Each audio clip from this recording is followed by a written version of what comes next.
This is very concerning for the Toronto Maple Leafs as training camp has gotten underway. We have some major injury updates surrounding Fraser Minten. We have some updates surrounding Connor Dewar, and as well as some other players as things are finally starting to finalize for the Toronto Maple Leafs surrounding their upcoming season. So to break all those updates down in this episode, because some of them are very concerning if you're a Toronto Maple Leafs fan. But before we do, if you're a part of the percentage who aren't subscribed to the channel, about 71% of you, we're trying to surpass Habs Digest in subscribers. They just hit 14,000. If you want to help us surpass them and help us contribute to beating the Montreal Canadiens channel, make sure to hit the subscribe button. We can't have Habs Digest beating us, guys. But Darius, let's get right into it today. We have a lot of news to discuss, and obviously we covered earlier today some positive things, and now we have to bring some negative news to the forefront here, and that is some injury updates. Now, obviously Fraser Minten went down in the prospect game against, no less, the Montreal Canadiens, and we were a bit concerned. We had our video on it.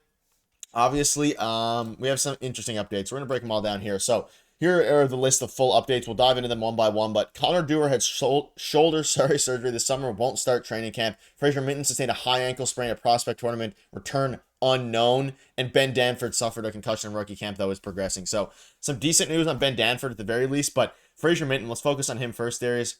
His return is unknown, which is very bad, and he has this high ankle sprain, and we all know that skating or playing any sport for that matter with a high ankle sprain is very, very difficult here. So what are your thoughts on this? Not the best news to start the first day of training camp. That being said, every team around the league is going to have some injuries. At least if there's a silver lining, you never want to see anyone hurt. At least no one in the current roster, aside from Connor Dewar, if you're getting the second, is hurt. But very unfortunate for Fraser Minten, who was going to battle for a spot this season. Yeah, yet another reason for Toronto Maple Leafs fans to dislike the Montreal Canadiens, as this happened in the prospect game against the Montreal Canadiens. But just to touch on Connor Dewar for a second, we knew that he was going to have surgery and we thought he'd be back for training camp. It sounds like he'll join them shortly after training camp begins. So, or I guess, the preseason begins. So that's, encouraging, but he might actually miss some time still. So that was interesting. But in terms of Fraser Minten, I'm a little concerned now. We weren't sure what it was. We heard that it maybe, would have been a foot injury of some kind after the game. Obviously, he missed the rest of the game. Now we know it's a high ankle sprain. And Leaf fans, remember the high ankle sprain from last year. It is the high ankle sprain curse of the Toronto Maple Leafs. At this point, every player keeps getting it. We saw Mitch Marner get one last year. Obviously, Timothy Liljegren. I feel like his season was completely destroyed because of that hit from Brad Marchand, a little bit of a dirty play there early in the season. And, it's not a very good injury to have. It's hard to come back from, especially you start skating again, and doesn't really fully heal. It fully heals, but you never really feel like yourself for a long time after maybe a couple months. So not good news for him. I think this really, doesn't lend well to him making the team out of training camp. I'm not even sure if he's going to spend some time in training camp. I have no idea what this looks like at this point and the severity of it, but that is a bad blow for one of the Leafs' best prospects. Him and Cowan are 1A and 1B at this point. So terrible news on that front, but some hopeful news with some of the other injuries. Yeah, very unfortunate. And obviously, we knew he was going to be battling with Easton Cowan for a roster spot on the team this year. Like we've mentioned several times, he made the team out of camp last year, looked a little bit lost, had a great season or a decent season last year. Obviously not with the Maple Leafs once he got sent down. So some very unfortunate for him. Hopefully he can progress fast, and something to keep an eye on as training camp progresses, which we'll keep you up to date with. But also as the regular season progresses as well, because it doesn't seem like he's super close to a return right now, as the regular season is less than a month away at this point. But speaking of things that can impact the actual full Toronto Maple Leafs roster as we knew it last year was Connor Dewar. Obviously a great acquisition by Brad Living at the trade deadline last year, who they re-signed, who was an RFA. So they extended their offer to him, but he had shoulder surgery and won't start training camp. So Darius, this one's a little bit interesting. We'll get into Ben Danford in a minute, but obviously these lines are kind of not set in stone at all, and we have an update on those coming out for you later. But focusing on the Connor Dewar aspect now, he was a key, whether it was obviously very important to the penalty kill last year for the Toronto Maple Leafs, but on the fourth line there, he adds a lot of depth to the fourth line. Next man up is the mentality, because he's going to be out a little bit due to his surgery. He won't start training camp. Whether or not he plays the opening night against the Montreal Canadiens is still up in the air. I would lean towards probably not, because he's not going to start training camp and he has to get acclimated to and push back up to the NHL level. But or NHL being ready after his injury, of course. But what are your thoughts on this, Darius? This is another unfortunate one. Again, we're lucky in the sense that it's none of our major players, but a lot of these guys play just as an important impact as some of the, maybe not Austin Matthews, or some of the other guys in the team as well. So you hate to see any injuries. But this one, at least he's recovering at this point, and it's not a new injury.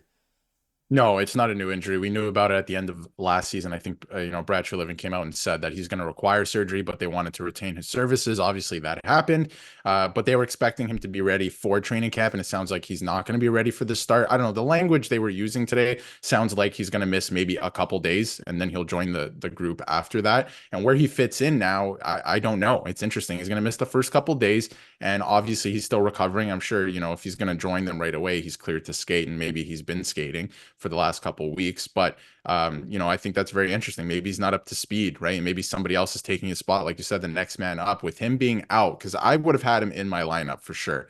We've been talking the last couple of weeks. I really like this player, and I would have him in the bottom six, and more specifically on the fourth line. And now that he potentially might not be there to start the season, or might be a step back, and maybe joins the team further along in the season, who takes that spot? I think it's very interesting that now that there's a bit of an open spot, and maybe somebody drops down, and maybe Easton Cowan makes the team because of that. I think Cowan makes the team anyway out of camp and gets those 9 games, but maybe that's a factor. Maybe somebody else gets that spot, right? And somebody surprises in training camp, like Gerbankin or somebody like that, right? I don't know if that happens. I think he still goes to the Marlies, but I think it's very interesting that now opens up a spot, at least for the first couple of days of camp. And Craig Brube's come out and said that they're splitting the camp into 3 different groups as well, so somebody could get a bump to the group A, let's say, because of this. So it's pretty interesting.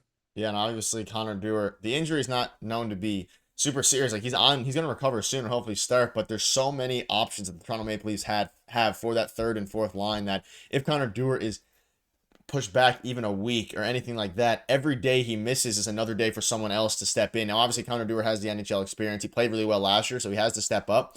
But it's going to be interesting to see. And it's going to be a storyline to see if he's able to start the season with the Maple Leafs, or if the decision they make surrounding him and regarding him until he starts to get up to date with that. But a few other things here. Ben Danford. So Leafs first round pick Ben Danford leaves rookie camp scrimmage after taking a big hit. We knew that. That happened a week ago. We have an update finally on his front. He's progressing. He suffered a concussion. This one isn't super concerning, which is pretty good. Obviously, you were worried about it, Darius. You said you were more concerned about the Danford one than the Minton injury. Ultimately, it kind of switched, so the Minton injury seems to be worse than the Ben Danford injury. Now, granted, Ben Danford is not going to be making an impact on the Toronto Maple Leafs probably this year, at least at the start for sure. So it's a bit of a less pressing issue for the Toronto Maple Leafs team.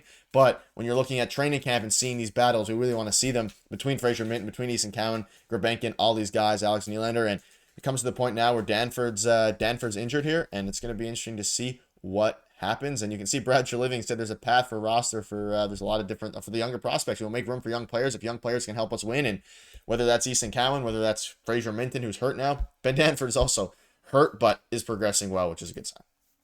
Yeah, like you said, I mean, in terms of severity of injury, the high ankle sprain might affect Mitten more because, concussions are bad, but it sounds like he's progressing through it. But the only reason I'm more concerned about Ben Danford is that Fraser Mitten came to camp and made the Leafs last year. He has the experience of doing that. Ben Danford doesn't have that. And I'm pretty concerned about him missing his first training camp as a Toronto Maple Leaf, because you gain all that experience in the first, couple weeks that you're in training camp, and you're learning off of guys who've been in the NHL and played at an elite level, and you're able to take it back to your junior team for him in Oshawa this year, who are going to be a really good team and going for the championship as well in the Eastern Conference in the OHL. So I'm a little bit more worried about it because of that he might miss out on that experience, but it sounds like he's progressing and he might end up joining the group as well, but we're just going to have to wait and see over the next couple of days. But again, next man up mentality with these injuries, and we're going to have to see who kind of breaks through here and takes that opportunity.